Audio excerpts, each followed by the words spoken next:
یوم عاشور اور شب عاشور جو ہے اس کے حوالے سے ہم بات کریں گے، اور پھر کوشش کریں گے کہ تھوڑی سی بات جو ہے اس کے اثرات، فوری اثرات جو اس وقت ہوئے معاشرے پر، دنیا پر، اور پھر تادیر اثرات اور پھر صدیوں تک جو اس کے اثرات چلے آ رہے ہیں، اس پر بھی ہم کوشش کریں گے کہ بات کر سکیں۔ ہمارے ساتھ ہمیشہ کی طرح موجود ہیں محترم علامہ محمد شہزاد مجددی صاحب، جزاک اللہ مجددی صاحب، آپ کی تشریف آوری کا بہت بہت شکریہ۔ ان کے ساتھ تشریف فرما ہیں علامہ مفتی سخاوت منیر نعیمی صاحب، جزاک اللہ مفتی صاحب، آپ کی تشریف آوری کا بہت بہت شکریہ۔ اور میرے ساتھ تشریف فرما ہیں محترم مشتاق احمد صاحب، آپ کا بہت بہت شکریہ مشتاق بھائی، آپ نے وقت نکالا، آپ تشریف لائے۔ علامہ صاحب، یوم عاشور، اور اس حوالے سے ہم دیکھتے ہیں کہ جب ہم کسی کو مثال اگر دیں کہ بھی کسی شخص پہ، کسی فرد پہ، کسی گھرانے پہ مصیبتوں کے پہاڑ ٹوٹ پڑے، اور اگر ہم کسی بھی حوالے سے یہ بات کریں کہ بھئی اس شخص پہ کربلا بیت گئی، تو ایسا لگتا ہے کہ مصیبتوں کے پہاڑ جو ہیں وہ کربلا کے مقابلے میں بالکل ایک ذرہ ہو جاتے ہیں۔ یعنی کہ کربلا میں جو کچھ بیتا ہے مصائب کے حوالے سے، کربلا میں جو اذیتوں کا معاملہ رہا ہے، کربلا میں جو صحبتوں کا معاملہ رہا ہے، کربلا میں جو غم گزرا ہے دلوں پر، اور پھر کربلا میں امام نے، ان کے ساتھیوں نے، ان کے خانوادے نے جس صبر کا، جس شجاعت کا، جس استقامت کا مظاہرہ کیا ہے، دنیا کا کوئی محاورہ، کوئی زبان، کوئی مثال ایسی نہیں ہے جو کہ اس کے مقابل، اس کے سامنے، اس کے برابر رکھی جا سکے، اور وہ آپ کو ذرا سا بھی اس کے ہر چیز، ہر مصیبت جو ہے اس کے قدموں میں پڑی نظر آتی ہے آپ کو قط کے حوالے سے۔ جی جی، بسم اللہ الرحمن الرحیم، الحمدللہ رب العالمین، والصلاة والسلام علی اشرف الانبیاء والمرسلین وعلی آلہ وصحبہ اجمعین۔ بلا شبہ شاہ جی، یہ عاشور، یوم عاشوراء، اور اس کے ساتھ پھر واقعہ کربلا، اس خاص دن میں، خاص وقت میں اس واقعے کا پیش آنا، اور امام عالی مقام سیدنا امام حسین رضی اللہ تعالی عنہ کا یہ استقامت، پامردی، صبر و رضا، تحمل، بردباری، صداقت، حق گوئی، حق شعاری، قہاری و غفاری و قدوسی و جبروت، یہ چیزیں گویا وہ تیار ہو رہے تھے، وہ اپنی عملی شکل میں ڈھال رہے تھے، وہ سارے کے سارے عناصر آپ کو چیزیں تیار ہو رہی ہیں وہاں نا۔ اس کو آپ اپنی اپنی نظر، زاویہ نظر ہے سب کا۔ اللہ وقت نہیں ہے، ورنہ یہ قہاری کو، قدوسی کو، اور اس کو بیان کیا جائے تو لوگوں کو پتہ لگے کہ یہ صفات الہیہ ہیں۔ جی ہاں، اصل کیا ہے؟ تخلقوا باخلاق اللہ، بندے کی معراج کیا؟ معراج کی، بے شک مومن کی معراج کیا ہے کہ اپنے خالق کی اول تو ہونا بھی یہی چاہیے ٹیکنیکلی بھی، کہ تصویر اپنے مصور کو اگر ریفلیکٹ ہی نہیں کر رہی ہے تو کہاں کی تصویر ہے؟ ایسے ہی، اور پھر ایسی اعلیٰ تصویر، خالق وہ مصور کیسا ہوگا جس کی یہ تصویر، سبحان اللہ، یہ سارے جلوے اصل میں اس لیے ہیں، صفات الہیہ کے مظاہر ہیں انبیاء کرام علیہم الصلوات و تسلیمات۔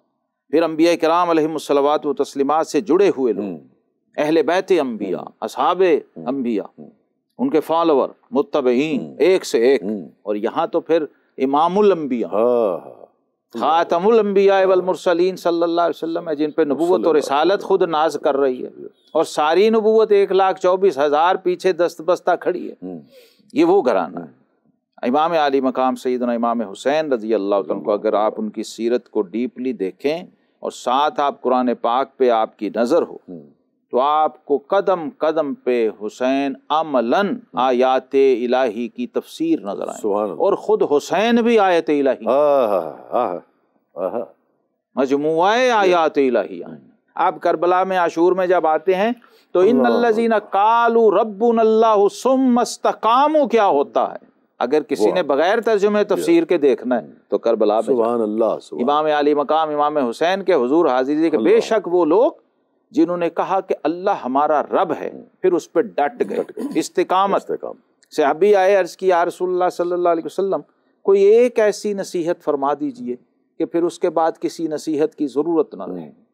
تو رحمت کائنات صلی اللہ علیہ وسلم کی شان عطا ایسی تھی، اسی لیے منگتے اسی انداز سے مانگتے تھے، تو فرمایا قل آمنت باللہ ثم استقم، کہہ کہ اللہ میرا رب ہے، اور پھر اس پر ڈٹ جا، قائم ہو جا، ثابت قدم ہو جا، استقامت۔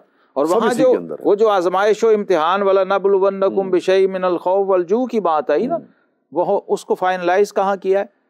وَبَشِّرِ الصَّابِرِينَ، اللہ صبر سیکھیے حسین سے. صبر ہوتا کیا ہے؟ وَبَشِّرِ الصَّابِرِينَ الَّذِينَ اِذَا أَصَابَتْهُم مُصِیبَةٌ، جب حالت مصیبت میں ہوں، عین میدان کارزار میں ہوں، وہ صبر ہے، تب صبر کا، استقامت کا. باقلا نہیں مچایا، آہوزاری نہیں کی، شکوہ نہیں کیا، گلہ نہیں کیا.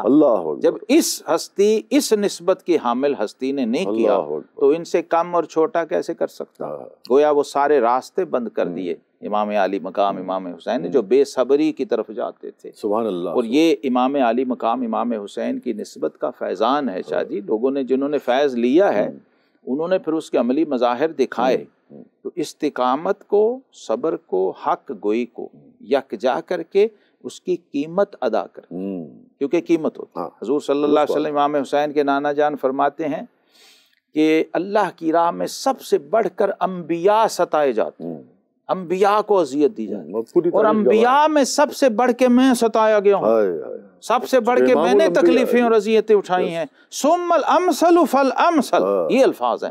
پھر جو جتنا ان کے قریب ہوگا، جتنا ان کا فالوور زیادہ ہوگا، اس کو بھی اس طرح. یہ ہو نہیں سکتا. قرآن کہہ رہے وما یاتہم من رسول الا کانوا بہ یستہزئون.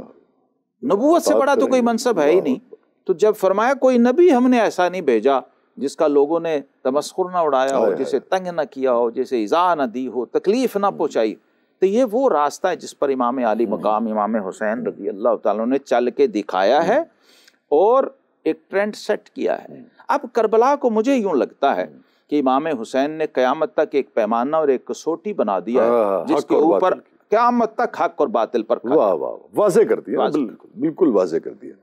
مشتاق بھائی، میں یہ چاہوں گا کہ علامہ صاحبان، مفتی صاحبان گفتگو کر رہے ہیں، آپ بھی اب مبلغ ہیں، ایک تو اس حیثیت سے بھی، اور پھر ایک یعنی کہ آپ کا جو اپنا اس حوالے سے، جیسے ہم بات کر رہے تھے کہ کربلا سے اور اہل بیت سے اور یوم عاشور کے حوالے سے جب بات ہوتی ہے تو عام آدمی کی حیثیت سے بھی آپ نے کیا سیکھا، یا بچوں نے یا لوگوں نے کیا سیکھا، یا اسے کیا سیکھنا چاہیے؟ دونوں حوالے ہیں جس پہ آپ. بسم اللہ الرحمن الرحیم، نحمدہ و نصلی علی رسولہ الکریم، اما بعد. اللہ کا بہت بڑا احسان ہے کہ اللہ نے ہمیں لا الہ الا اللہ محمد رسول اللہ دے کے پیدا کیا. ہماری زبان سے اللہ اپنا نام نکلوا دیتا ہے، اپنے حبیب کا نام نکلوا دیتا ہے. پہلی جو صدا جاتی ہے وہ دیکھیے، پہلے اللہ کیا کہتا ہے، کر اپنی زبان کو صاف میرے نام سے، لا الہ الا اللہ پڑھ، تیری زبان صاف ہو میرے نام لینے کے اوپر، پھر میرے حبیب کا، میرے اہل بیت کا، اس کے ان کا نام تمہاری زبانوں پہ آنا چاہیے. اللہ اکبر، بے شک، اللہ اکبر. مفتی صاحب، اور یہ جو بات ہو رہی ہے کہ یہ جو پیغام ہے امام نے، تو یہ پیغام جو ہے یہ دیا ہے امت کو، قوم کو، اور یہ پیغام دیا ہے پورا خانوادہ جو ہے، پورے اپنے جانثاران جو ہیں ان کو شہید کروا کے، ان کی قربانی دے کے.